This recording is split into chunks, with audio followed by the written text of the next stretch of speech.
Hey everybody, it's your girl Coco Kitten Bruja here, and I am back with another deck review.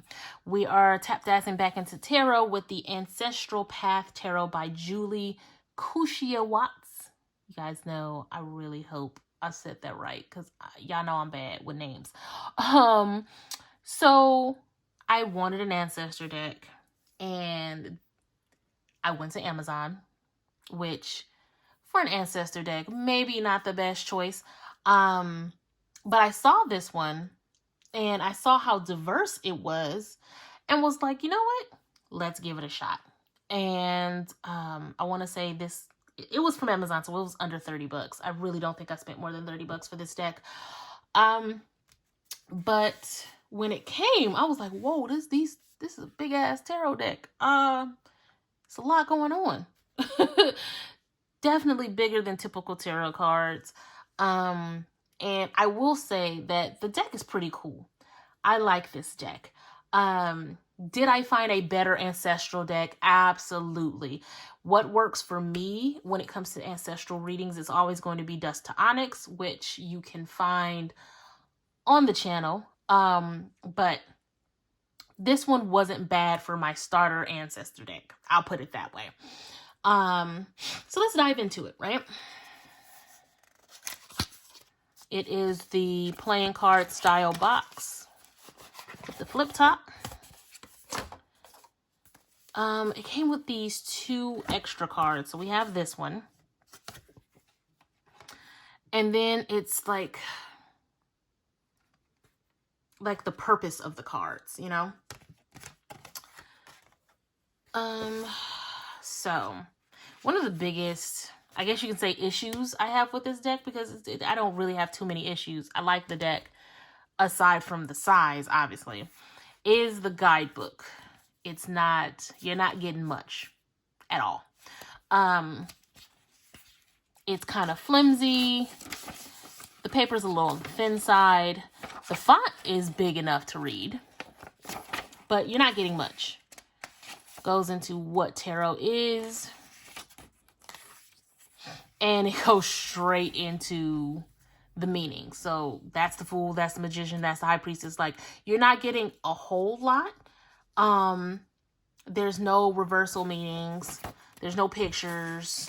Like, it just goes straight into the major, and then we go straight into the minors. Like, there's not a lot going on. Like, what you just few sentences, a couple of keywords, and that's it.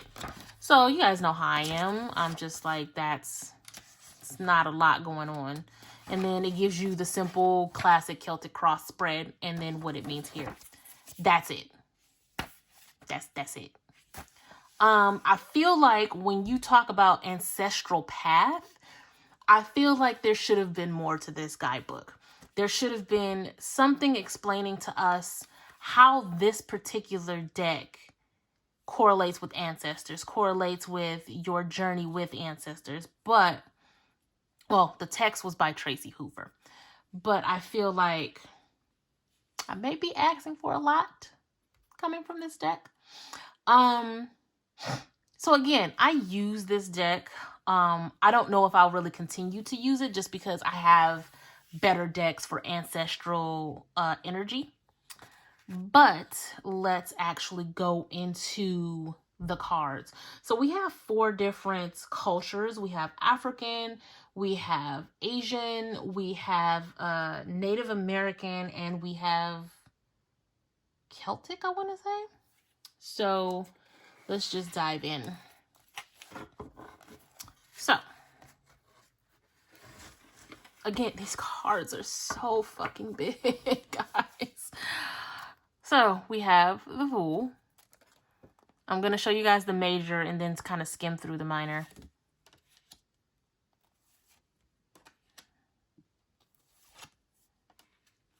Like, the High Priestess and the Empress just look so unbothered.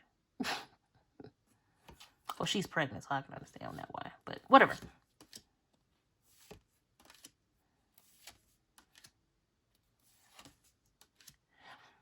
So I know it has different cultures when it comes to the suits, but some of the imagery is a little iffy. like I said, this was my introduction ancestor deck. I have gotten much better decks since this one. But I just feel like if you're going to make an ancestor deck, that guidebook should have definitely been a little meatier to help tie these images in, instead of just saying, oh, well, these are ancestors from different cultures. Like, I feel like they just kind of slapped that on there. I have a lot of feelings about this card, by the way. When I first got this deck and I saw this card, and I was like, I'm going to try to move past this card. I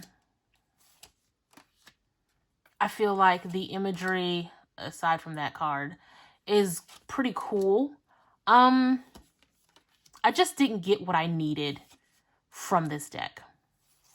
So here are your pentacles or sacred circles, which is Native American.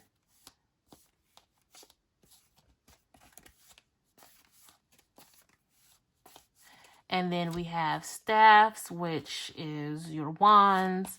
This is African culture, Egyptian. Which again, now these cards are beautiful. These cards are absolutely beautiful. And then I want to say this is Celtic for cups. Renaissance, Celtic. I'm not completely sure. Please correct me in the comments if I'm wrong. And then we have your Asian cultures for swords. So, I mean, like I said, the imagery is cool aside from the death card. But as far as being for ancestral reading, it lacks. It does. It lacks. I don't recommend this deck for beginners simply because that guidebook is... guidebook is whack.